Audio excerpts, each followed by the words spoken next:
Hi, everybody. Welcome to Discover College Soccer. I am excited today to be joined by Coach Nick from St. Edward's University in Texas. Welcome, Coach. Hi, good morning. How are you doing? Doing all right. Thank you.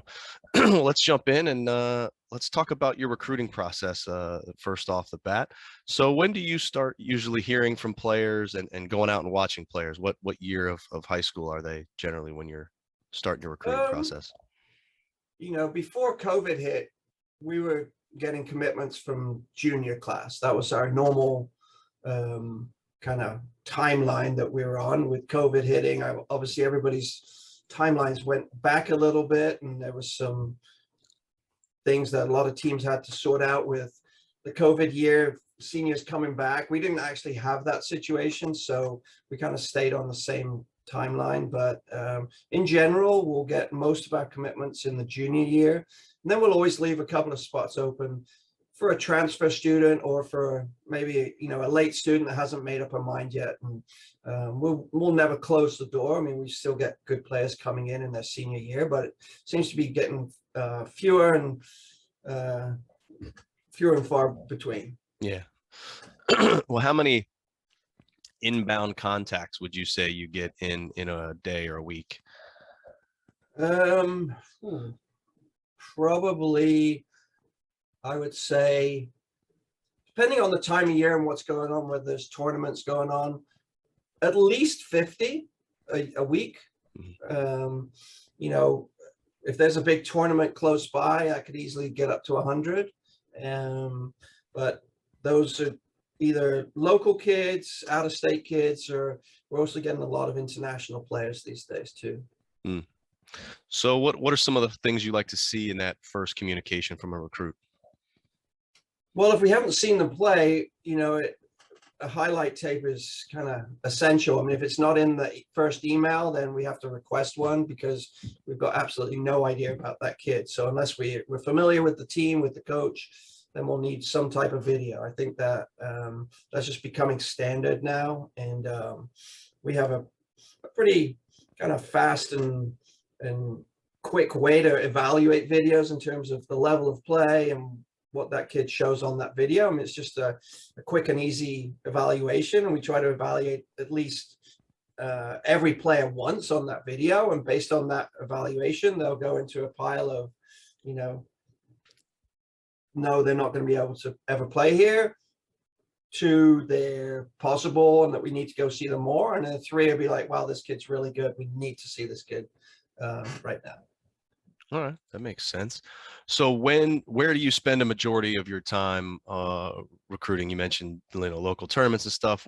What tournaments do you like to go to? What leagues do you like to look at? Do you watch any high school games? Yeah, I mean, honestly, I don't know if I've been to a high school game in the last, maybe one or two in the last 10 or 15 years. Yeah. Mostly we go to a high school game, it's to a kid that's already committed to us, and it's just to really show support for that person. But we don't tend to recruit a lot from high school. A lot of the DA or GA tournaments, ECNL tournaments. We'll go out to a lot of teams in Texas have very good club programs, so we'll go out to their practices, just go out and watch a practice or talk to the kids out of practice. So that's been a really good source of connection for us. How do camps fit into your recruitment cycle?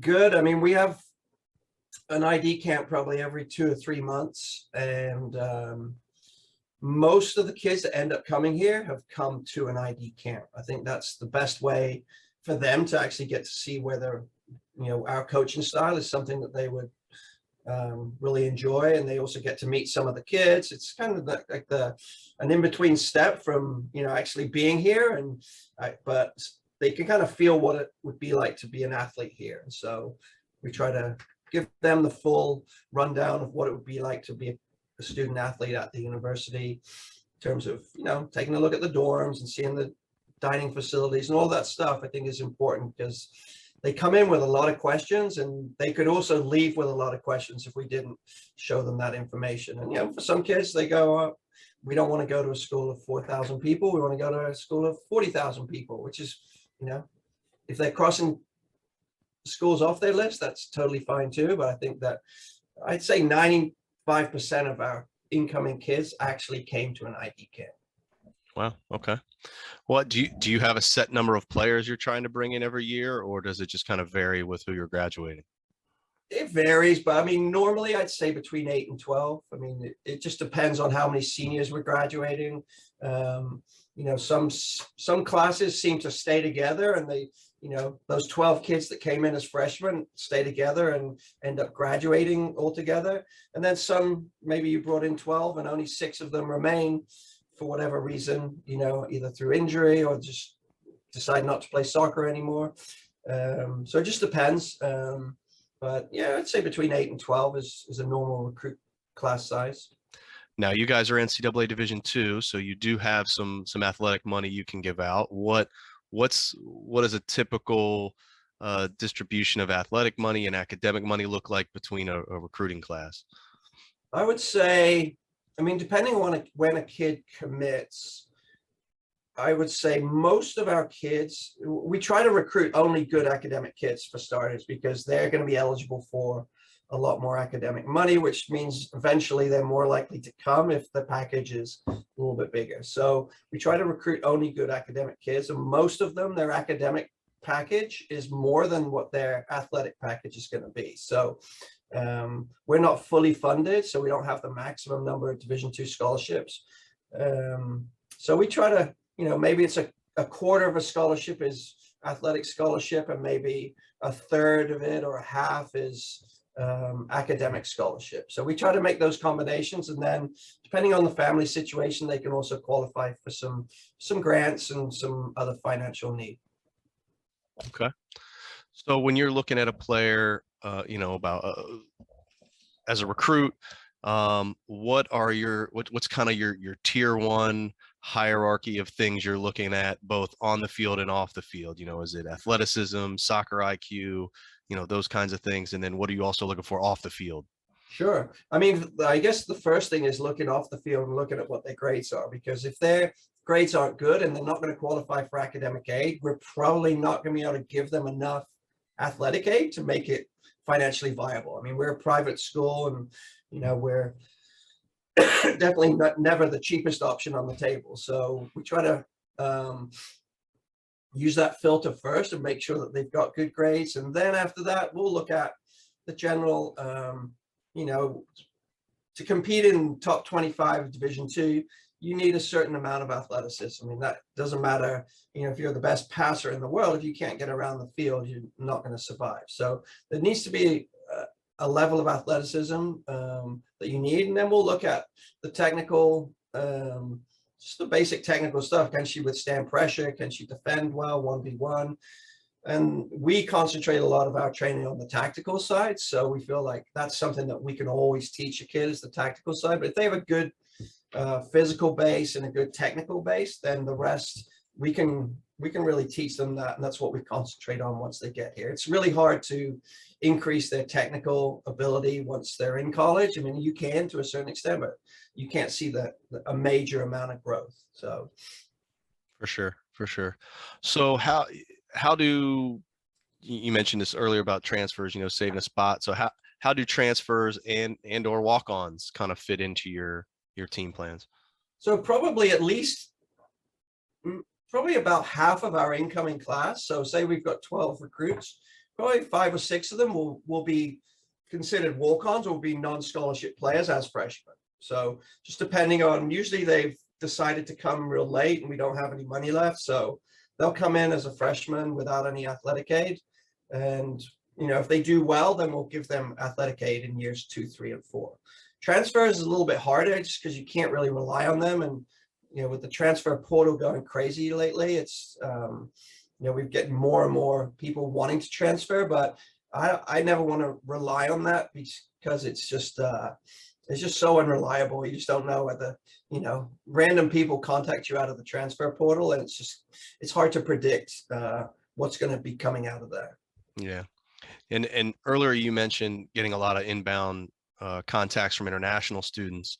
Are you recruiting heavily internationally, or is it a lot of inbound? How many international students do you tend to get each year? We will usually have about 2 or 3 international players on our roster at any one time. So we've had kids from Germany, the UK, Canada, Sweden, Iceland. And so just having 2 or 3, I think, really adds to your program. They tend to be very good tactically, and they understand the game really well. So they bring a different understanding to your team. I think the American kids in general are probably more athletic and maybe a little faster and technically strong, but we feel like having a couple of kids just kind of adds to the tactical ability of our team. And so we're committed to having 1 or 2, but again, that's another thing is, an international player typically costs a lot more money than it does for a local kid. So Yeah, for sure. All right, well, let's switch gears a little bit, talk about St. Edward's, the school. I can get online and click around the website and everything, but give me a few nuggets that are about that you want to share about St. Edward's and I'm not going to find on the website. That you're not going to find on the website. So we're a small to medium-sized school, 4,500 undergraduates. We're located on a hill that looks over downtown Austin, Texas. So in terms of location, it's a beautiful campus. What you're not going to find online probably is just the things that our athletes like most about being here. They really enjoy the small class size. Like if we're just to run into somebody on campus, say, hey, what do you like most about this place? They're probably going to say small class size is really important to them. They really enjoy the location in terms of being able to get out and about in the city. I mean, we're about 2.5 miles from downtown, but there's a lot of hiking stuff to do on the lake real close by. So whenever there's time off, you'll see a lot of our kids go down to the parks downtown and just really kick back and enjoy just being in a warmer climate and getting out and about and mixing with the local community. We do a lot of community service with our team, so that's something that we'll do anywhere between 2,000 and 3,000 hours of community service every year, which is an important part of our program. And we do a random amount of things. We do Special Olympics, we do help out at the Austin Marathon, we'll go to elementary schools, we'll clean up parks, we'll just do a lot of different stuff. And I think that's a really important part of our team and how our team bonds outside of what we actually do within the field. No, that's fantastic. Well, in terms of their schooling, how do your students balance their studies and their athletic pursuits? Sure. So the Division II philosophy is a balance between athletics and academics. I mean, that balance is kind of in every staff meeting we have and everything that we do, that balance is always talked about. So making sure that the kids have enough time to do everything that they need to do, whether that's, we can't miss class because of practice, we miss some class because of games, but that's limited. At the start of the season, we'll have an advisor that will go through everybody's schedule and make sure that we're missing the minimum amount of class because of games. So that's really important, I think, at Division II, is to make sure that the kids have an honest ability to succeed in the classroom as well as succeed on the field. I think, I've coached Division I, Division II, and Division III, and I think the balance in Division II is the healthiest that I've seen. Division III is real healthy on the academic side too, but they're limited on the athletic side, especially in their non-traditional season. And I've coached Division I where, athletics is the #1 factor. And, if you don't win, you lose your job. So I feel real comfortable with this situation here. I've been here 15 years, and I think just being able to help these kids get a really good degree, but also have a competitive soccer program is the balance. None of these kids are going to be professional soccer players. So it's important that they get that balance and they're able to succeed in both areas. Yeah, for sure. Well, you mentioned, that there's an advisor that kind of helps out with checking on schedules and that sort of thing. What are the support mechanisms that your school provides from an academic and an athletic perspective?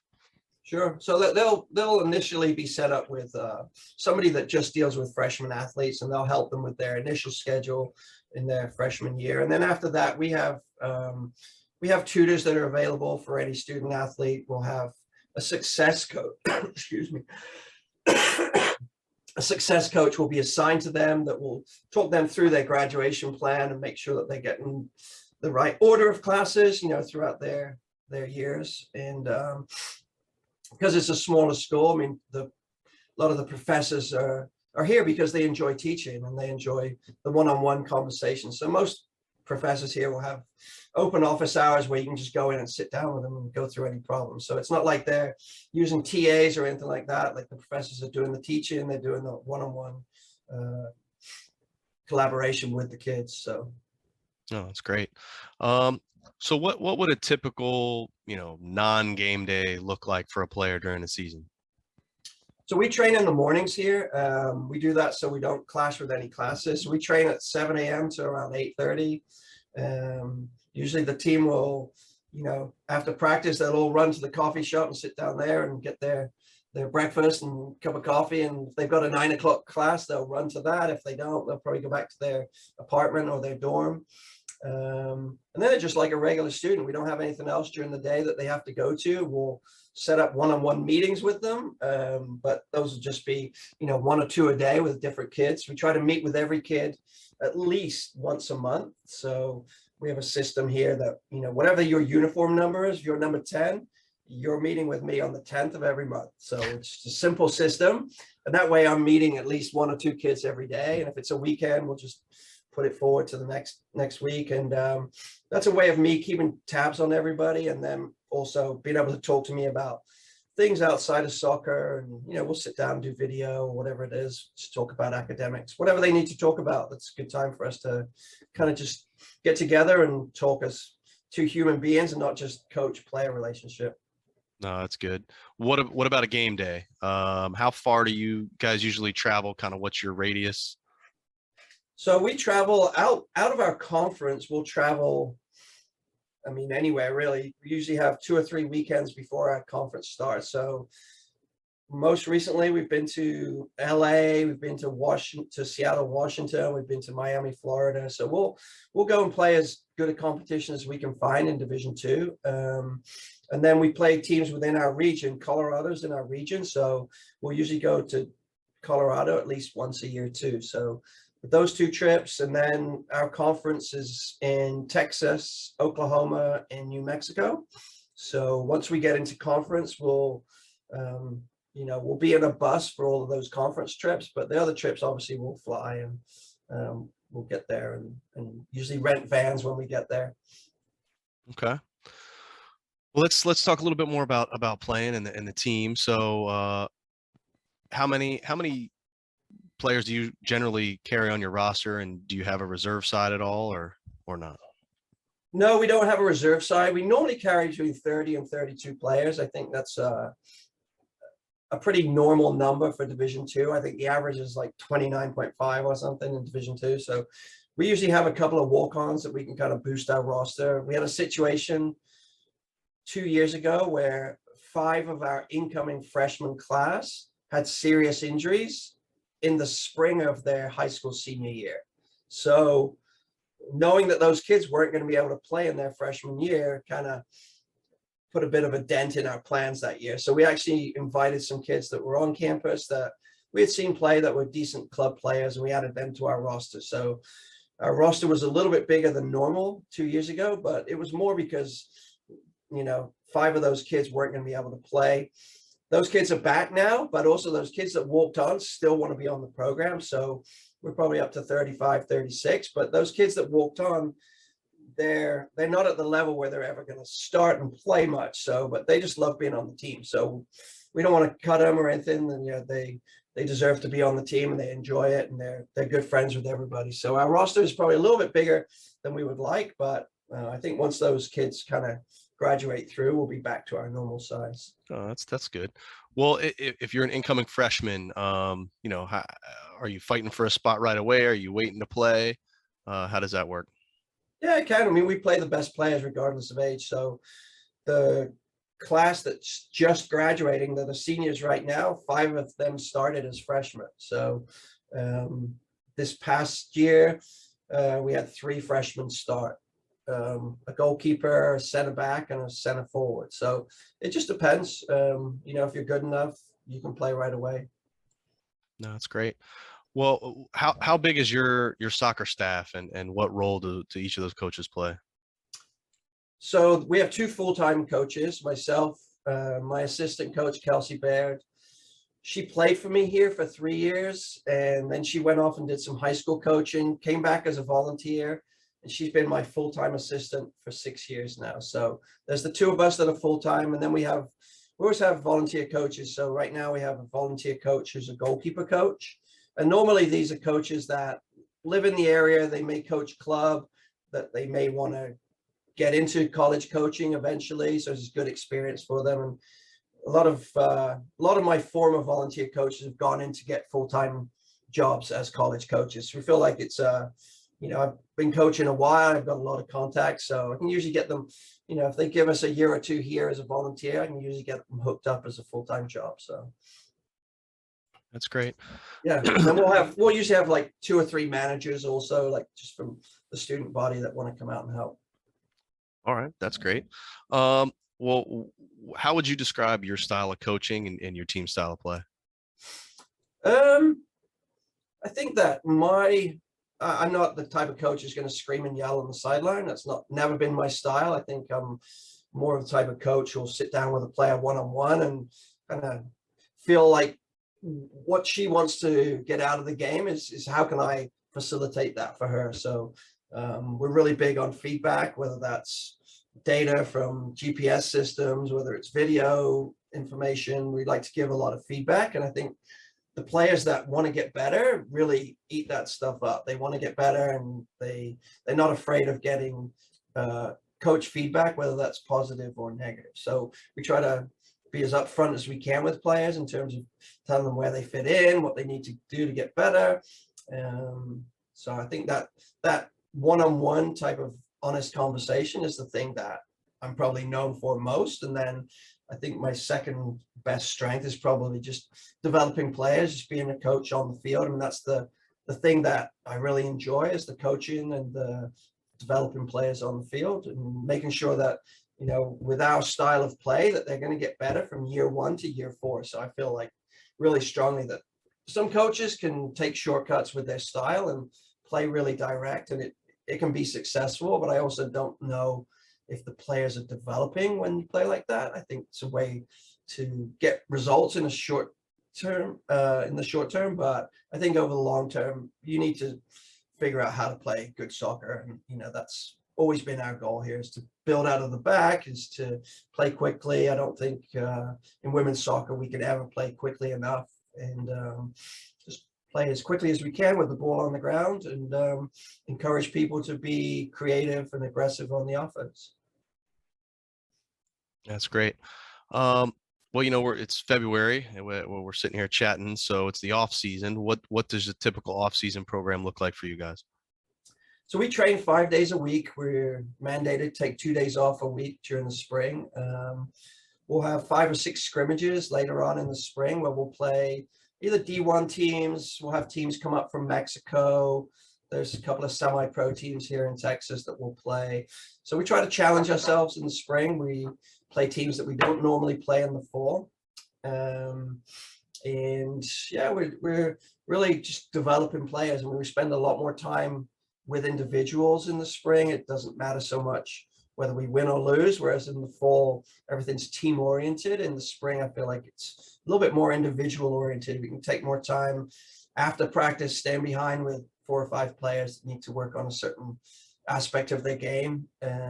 So I think I enjoy the spring. It's a good time to kind of, I guess, break down a player's game and kind of build it back up. So just kind of get them to maybe get some of the habits that they brought in from high school that aren't good habits. They need to kind of break them down and kind of restart them again. You don't really have a lot of time to do that when they come in the fall. Yeah, for sure. That's a tight timeline in the fall. Once you Yeah. get going, you got to rock and roll. Yep. Well, Coach, I appreciate it. We're gonna one last question. This is kind of my catch-all. What else is there about your school, about your team, that you want any kind of prospects, recruits, families out there to know that maybe we didn't cover? Sure. I think that we actually had a recruit in here this morning, and I was asking, what are your impressions, because everybody has different impressions when they come on. And one of the things that she said is like the close camaraderie of the girls on the team was the thing that stood out to her most. She said she's been on recruiting trips where she felt like the kids really didn't have any interest in her as a person. Like it was kind of a chore for them to look after a recruit. And said she really appreciated the attitude of our girls just hosting her for a few hours and taking her around the dorms and stuff. So I think that's an important thing is when kids are looking at different schools, you can look at the buildings, you can look at the academics, you can look at, the level of the team. I think the quality of the people is probably the most important thing that people need to look at. And there's a lot of choices out there, but to be, in a group of girls that look out for each other, that are friendly, I think is really important. Yeah, for sure. That's awesome. Well, Coach, I appreciate the time. I really do, and I wish you guys the best of luck. I think I'm gonna be in Austin in April. I'm gonna see if I'll have to carve out some time to see if I can swing by and see that campus. It's not somewhere Yeah, I've been in definitely. Austin. Yeah. I'll take you out for a cup of coffee. There we go. Sounds like a plan. Well, hey, I appreciate the time, and All we'll right. keep track, see how you guys do this season. All right. All right. All Thanks, right. Thank Matt. you. Yep. Take care. Bye-bye. Bye.